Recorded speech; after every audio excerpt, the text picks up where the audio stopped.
Hi guys, welcome back to Too Cool for Middle School. Time for a little reading update. Today is August 1st, so I'm going to tell you all of the books that I read in the month of July, and that also happens to be 10 books. And so all throughout this year, I've been sitting down and doing little book reviews every time I read 10 books. So right now, we are at 50 books. So this is gonna be numbers 41 through 50. In past years, I've made videos on like all the books I read in a year, and I normally read like between 40 and 45. So we're a little more than halfway through the year, and I've already blown past my previous record, but it's because of quarantine. I'm pretty much doing a full quarantine. We are actually sheltering at home, and I'm stressed most of the time and just want like a break from reality a lot of the time. So I have been distracting myself with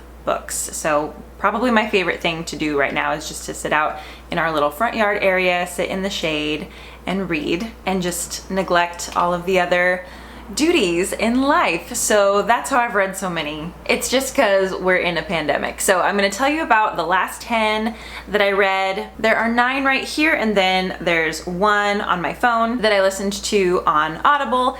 And I don't really do Goodreads or anything. People always ask me that. I do have an account, I just forget to like put stuff on there. I guess I could go back and update it. That wouldn't be that hard, but I like doing this. I like sitting down and talking about each one with you guys and posting them on Instagram. So you can see most of them on Instagram, and then if you check back on this channel, I have reviewed literally hundreds and hundreds of books if you want some recommendations besides these ones. So let's start with the audiobook actually. I listened to Scythe by Neil Shusterman on Audible. I don't listen to a ton of audiobooks. I have a few still in my library, but I actually paused my monthly membership because I just don't listen to it often enough to make it worth it, but it is kind of fun every once in a while. So I would just kind of listen to this audiobook while I was like cooking or doing the dishes, sometimes while I'm driving, but I don't really drive much anymore. I think that's why I'm not really getting through many audiobooks right now. But this one is a young adult, kind of sci-fi, kind of apocalyptic novel. It's set in the future, and humans have figured out how to not die anymore. Their bodies do not break down, and so even if you age, you can like reset yourself and become young again. And even if something terrible were to happen to your body, they can fix you. So people really don't get sick or die anymore, but there is still the issue of population control. So some people are appointed as scythes, and they decide who is gleaned. And so if you are gleaned, then you actually do die. But otherwise, everyone is pretty much immortal. So it has a lot of the same themes of like Tuck Everlasting, kind of that initial excitement of immortality. But then it also brings up some of the consequences of, you know, just like having infinite time, and how does that affect relationships, how does that affect knowledge, how does that affect families, and all these different things. It's probably better suited for like middle or high school. There's like violence in the book because it's just like literally dealing with death, but there's nothing like very inappropriate, I would say. I don't think there was any like cussing or anything sexual or anything like that. So if I'm remembering right, you could definitely like have this in your classroom without any complaints. This could maybe even be a cool like whole class novel or lit circle novel. It's fast paced, the characters are excellent, and the audiobook in particular, I'm quite picky about who I like to listen to, but this reader was excellent. I was just so drawn in and I loved it. It got me a little bit out of my comfort zone, and just overall highly recommend. The next book that I read was Big Summer by Jennifer Weiner, and I ordered this one after reading her last book, Mrs. Everything, and I really liked that one. I actually like that one better than this one, but this one is still pretty good. It's just really different. It's much more of a beach read. I think they intentionally like, you know, did the artwork and the title and everything to market it as a beach read. It is a mystery. There is a crime that's committed, and it's also kind of fun because the main character is like an Instagram influencer. So there's a lot of discussion about just like what that life is like, and it was kind of funny to see that in like a literary context. And the main character is a plus size influencer, so there's also a lot of discussion about body types and representation and all of that. That was probably the most interesting thing to me. And then the mystery part of it is pretty fun too. It's a very unrealistic story, but it is really fun, and it's definitely a good one. Like if you just kind of want to get back into reading and maybe read something really quickly, it'll keep your attention, and it is really fun. The next book that I read is very different. I think I was saying on Instagram a little while ago that I rarely read teaching books. Like they just rarely capture my attention. They rarely feel worthwhile to me.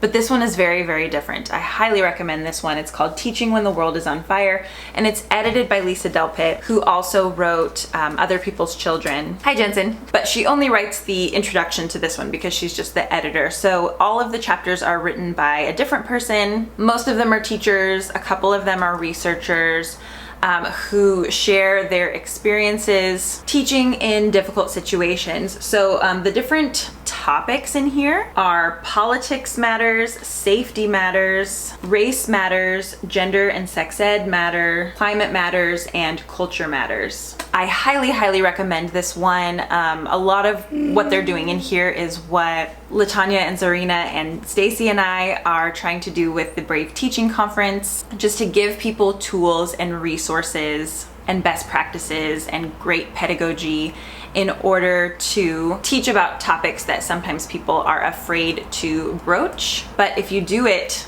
excellently, then you are on really firm ground. So I highly, highly recommend this one. This is probably one of my all-time favorite teaching books, even though I haven't read very many. Next, I read You Exist Too Much by Zaina Arafat. This is another recommendation from Amory's book club. So almost every single month I read something for Amory's book club. This one was the July one. I'm actually still finishing the June one. And I have several other recommendations from her book club, which you can find on YouTube and mostly on Instagram. She does interviews with the authors. So I have loved almost every single book that she's ever recommended.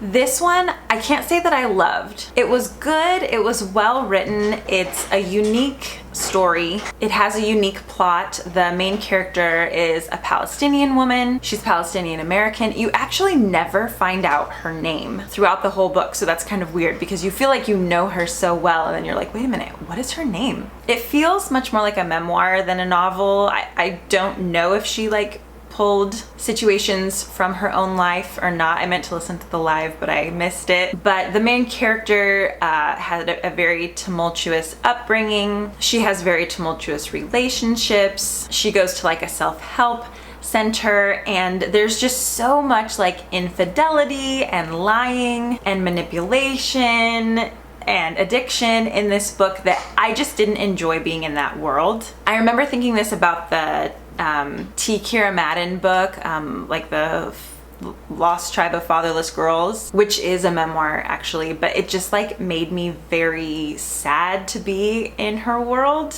And that's how this one was too. Like I appreciated having this new perspective, but I don't love being in a world with a lot of lying. I hate lying. So it's just like my personal preference that I didn't enjoy moving through the story because it was very stressful. But if that's not like something that bothers you, or like you kind of find that interesting to read about these different tumultuous relationships, then I probably would recommend it because it's well done. It just wasn't for me. This next one is very, very different.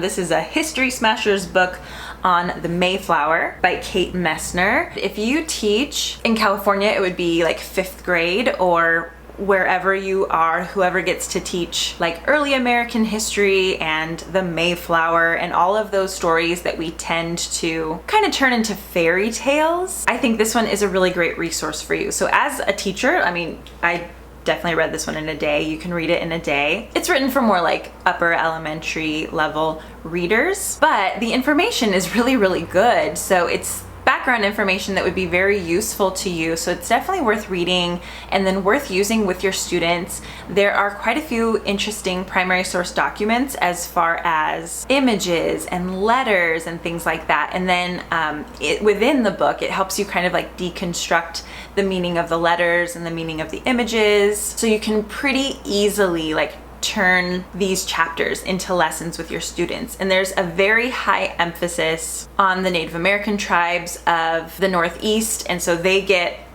like half the page space here, which is like minimum what they should be getting.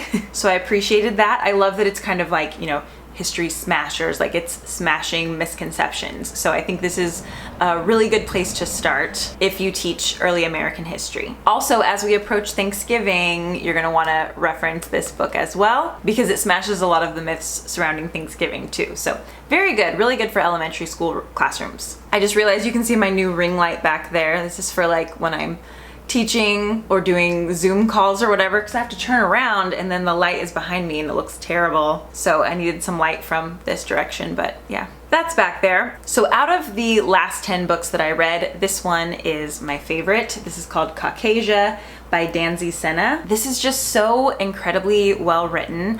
I had read The Vanishing Half last month, I think, and then a couple people recommended this one as like a follow-up. It's kind of in the same vein. It's so interesting. It's so well written. I mean, writing wise, DAZEY is the best author of the bunch here. So the plot is kind of strange. Similar to The Vanishing Half, it's also about two sisters, not twins though, but they are biracial. Their mother is white and their father is black, and so the older girl looks more like her father, the younger girl looks more like her mother, and she can kind of pass as white. It's set in Boston in the 1970s, and her parents are both really involved in like social justice movements that are not necessarily non-violent. It's actually really interesting to like experience their conversations and their arguments and their thoughts on like what needs to be done. I really like the mom. I mean, I guess I can relate to her in a few ways. I mean, in a lot of ways she's very different from me, but I feel like maybe she would be someone that I would cross paths with if she were a real person in 2020. I don't want to give away too much of the plot, but it does explore like race and like the different ways that our phenotypes express themselves and what that means for your identity and what it means to be the white parent of black children. There's a bit of like a crime novel aspect to it. That's kind of part of it. Like when it ended, I didn't want it to end. Like I still wanted to know what was going on with these characters, and they're very flawed, but they are people that I could kind of relate to, and I am very interested in getting more books by this author because I just love the way that she writes and I love the world that she created, and she just like brought me along with her so well. So really love this one. This one I know I've spoken about before, but I realized I had never finished it because it was in my classroom. It's actually kind of beat up because so many students would borrow it and I never got a chance to finish it. I kept like restarting it. So this is Front Desk by Kelly Yang. It takes place in like the 90s in Anaheim, which is not far from here, and it's loosely based on Kelly Yang's life. I talked about parachutes in maybe my last book video or the one before that, and that one is also not really based on her life, but like just slightly inspired by an experience that she had in college. And so Parachutes is much more for high school students. This one is for upper elementary students. And it's great. It gets into so many issues surrounding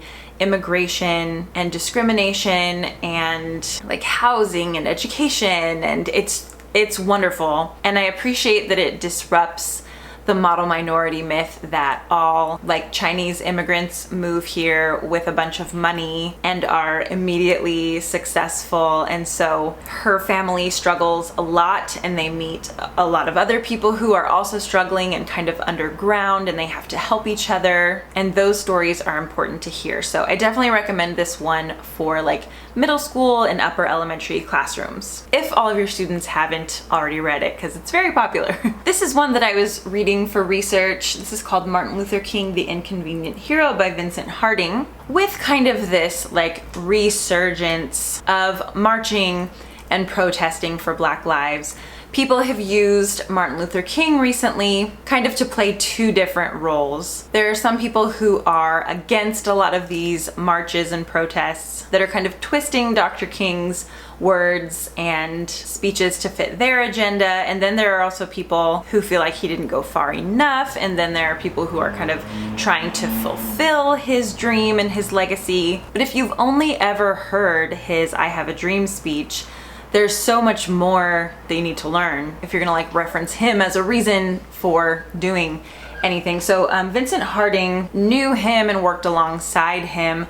This isn't like a novel. It doesn't even really flow chronologically. It's just several different kind of like essays on things that they did together. A lot of it is focused on the Vietnam War and protesting what was happening to civilians there. There's a lot of descriptions of just like the meetings portion of organizing. So I found this one really fascinating as a historian. If you're used to reading stuff like this, I think you'll really like it. It's probably not for everyone because it's not structured in a very accessible way, but it's from the source of somebody who worked alongside him. So that's what I was looking for. So personally, I highly recommend it. I just know that it takes some work to read it and to gain understanding from it. So decide for yourself whether you're interested, but I liked it. This is one that I read in a day. I'm considering using it as a novel for my 8th grade English students next year because I saw that Actively Learn has a digital version of it along with like a unit. So I haven't used Actively Learn very much, but I'm gonna look into that. We are gonna be teaching virtually this year, so it would be really hard to get copies of books to students. So my top priority is just finding digitally accessible books for students. Yeah, so that's gonna be a challenge, but I just wanted to read this one and see if it was something that I wanted to like pursue further and dig into a little more. And I did really like this one. It's hard to believe that it was written 20 years ago because it feels so current. It's about a teenage boy who is accused of a crime and he is in jail. He must have not made bail or been able to afford bail. That's a conversation that you could actually have around this book. And he's on trial, but he is also a filmmaker, and so he is telling the whole story as he would if he were like writing a script. So it moves really quickly because it's written like this in the form of a script, and it's very engaging, and the main character has a lot at stake, and it brings up so many issues that we are currently wrestling with and that are like really on the forefront of the national conversation right now. So I think this would be a good one. And I posted about it on Instagram, and so many people said that their students really loved it and that they had a lot of success teaching it. So it's just gonna be so hard to engage students this year while we're doing this virtual learning, or those of you, who are trying to figure out hybrid models or whatever. So anything that we can do to help make that engagement a little bit easier, I'm all for it.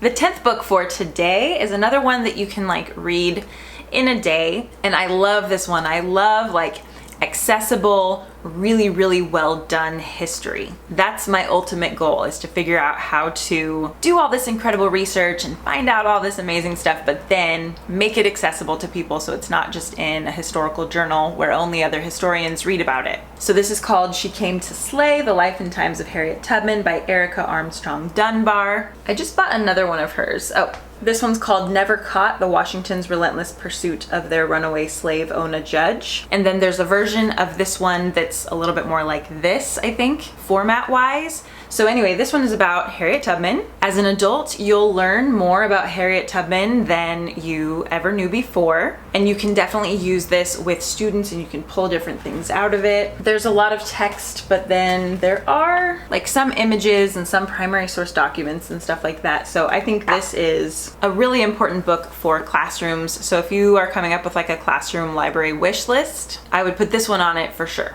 So those are the 10 books that I have read most recently. I will link all of them below in case you're interested in any of them. Thanks so much for talking about books with me today, and let me know down below if you have read any of these and what you thought. I'll see you in my next video. Have a great day. Bye.